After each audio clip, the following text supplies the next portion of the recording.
Welcome to Radiant Rhythms, where our hope is to help you take practical steps in becoming a radiant disciple of Jesus. My name is Nathan Durinsky, and I'm here again for part 2, the next video, with my dear friend Chris Ward.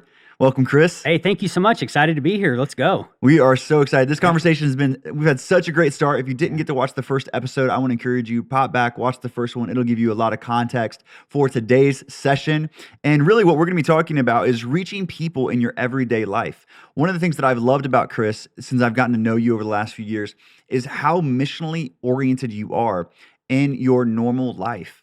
Sometimes I think people put missional or put evangelism in a category that it is for only certain people or only certain personality types. And what I've seen Chris do, which is beautiful, what I've seen you do, is take those things and just apply those principles to your everyday life. And really, and I'm not trying to overstate this, but in the same way that you see Jesus and the disciples doing all through the Gospels, you see them ministering to people in their everyday life. They applied a high degree of intentionality to the things that they were already doing. Jesus was going to a well. They were going into the marketplace. They were going into the synagogue or the tower. You know, they were doing the normal things in their life. Yeah. And they leveraged the normalcy moments, the normal moments, to create impact. That's right. So I've loved what I've seen you do, and you talk about it all the time. So can you just give us a little bit of your story and your heart on reaching people in your normal life? Oh, yeah. I mean, when you mention my story, I can't help but to think about she's 90 some odd years old now, Edna in Seattle, Washington, who for my brother and I literally would pick us up and take us to church, bring us over to her house, feed us. I think there was a time or two she got us some clothes and shoes, and she would buy me books all the time. She was a big fan of TBN, so she would just give and order and get all of this stuff in the mail. So she would give me these pile of books when I was 14, 15 years old, just, you know, a young man in high school. Yeah. So I've been impacted by the generosity of someone that, as they were living their life, right, a retired school teacher who could have just crossed her arms, hey, I'm done. I put in my time loving kids. Yeah. Yes, so she was so passionate about the younger generation. It's like what we said last time, that you said it really well, that the physical need is just an opportunity to, it's a gateway to the heart, where if we could help with practical needs, it could help us potentially have an impact on a heart level and create a next conversation. So good. That's a big deal. It makes a big difference in life. So good. I love that. That's an incredible story. So how do you take that impact in your life? Now you're a husband, you're a father, you're working in the marketplace. How do you reciprocate or, sow that same type of impact into other people? Because I've heard stories about how you take personal time and you set up meetings and you do a lot of investing in people. Yeah. So I'd love to hear some examples of that. Yeah, I remember feeling torn, right? Because I had this desire to do ministry, right? And so what I was perceiving in my younger years in 20 that caused like a division on a heart level with me is like, okay, I'm in the marketplace as a businessman. And then also I feel this calling to ministry. And my world got rocked by someone looking back over the years who's really been discipling me for nearly 10 years now. I just spoke with him twice yesterday, actually. He lives out in Waco, Texas now. And my perspective of ministry got rocked by a statement he said to me once over coffee and here in Kansas City. And it was this: what if ministry was defined as anytime loving God and loving people came together? Oh, so good. That's ministry. So for me, I had to redefine what ministry is, because I think what ministry is not necessarily just a full-time employment, get a paycheck from a role in a local church. Even though that's a great thing for some to do, it's not what we're all called to do. It's not right or wrong. And yet for me to realize that ministry happens anytime, anywhere, whether it's Sunday, Wednesday, small group or not, it could be in the parking lot. Like ministry, there's opportunities all over the place.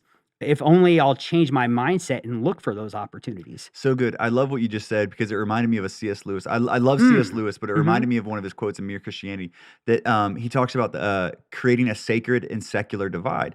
That inherently in people, what we try to do is we try to, exactly what you're saying, we try to create these divisions to where this is my secular life, This is my work. This is my job. This is what I do. This is the clubs that I'm in, whatever. Hmm. And then I have a sacred aspect of my life, and that is my relationship with God. And that's when I go to church or I'm in a small group. Those are the sacred places. Yeah. What C.S. Lewis was saying, which is exactly what you're saying, is that divide has to go away. Hmm. That he's not a God of a portion of our life, but he is the God of our whole life. Absolutely. So the marriage of that is just so beautiful, and I love the way you said that.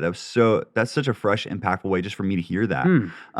So as we do that, and as we look at that, and how we take that divide and eliminate it, and we say all of our life is God's, we're following Jesus in every aspect of our life.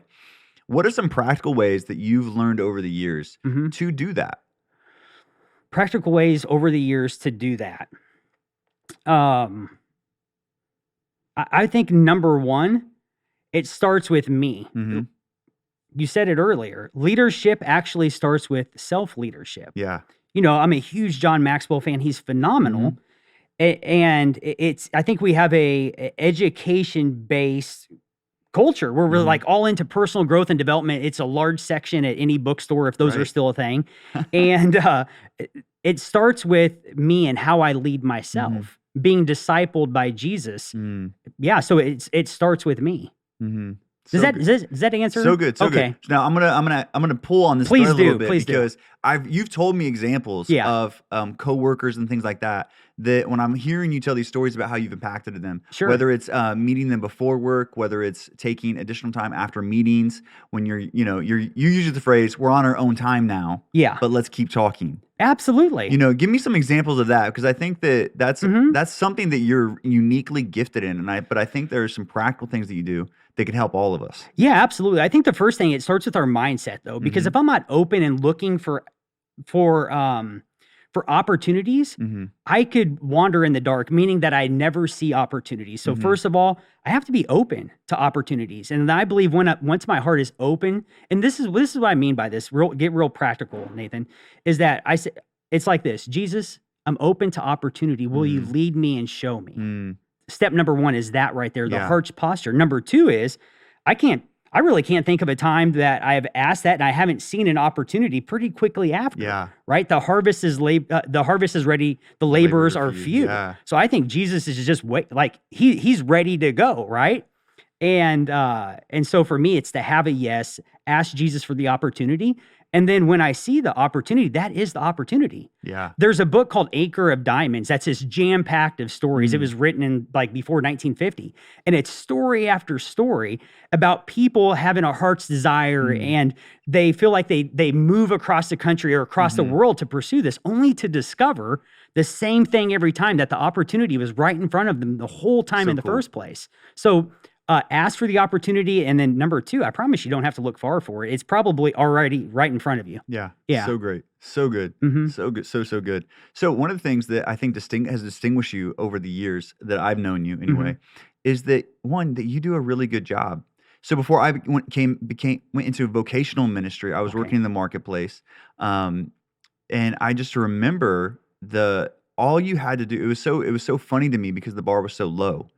To stand out, all you had to do was be a good employee, to do what you say you're going to do, and actually care about people. And if you did those three things in your workplace, you were going to stand out. Right. So then it was like your character was set, and then all of a sudden now you are getting more opportunities. Sure. It's just amazing. So I love that. I love that you've modeled this, that it's not just something that you verbalized, but it really is something that you've carried and you've walked and you've embodied in a really unique and I think special way. So grateful for you. So grateful for your investment into people. It's just incredible. Yeah. I'm a man on the journey, my friend. Come on. I think I love our conversation, Nathan, because we're keeping it simple. And the complex mind doesn't take any action. And I think there's a tendency in our culture to make everything complicated. And as soon as we start making it complicated, just know I'm not going to take any action. Yeah. So we have to make it simple. It's simple, not easy. Yeah, it's the business principle that growth breeds complication, complication breeds demise. So keeping it simple, Yeah. keeping it practical. I love that. So Such a good. great conversation. Yeah. Well, hey, thank you guys so much for joining us in this episode of Radiant Rhythms. We are excited and we are grateful that you take time out of your day to join in and learn how you can begin to take practical steps on seeing people and being missional in the workplace. Our hope is that this episode has been a benefit to you and that you can take your next step in becoming a radiant disciple of Jesus. Thank you so much for joining us. We'll see you next time. Yep.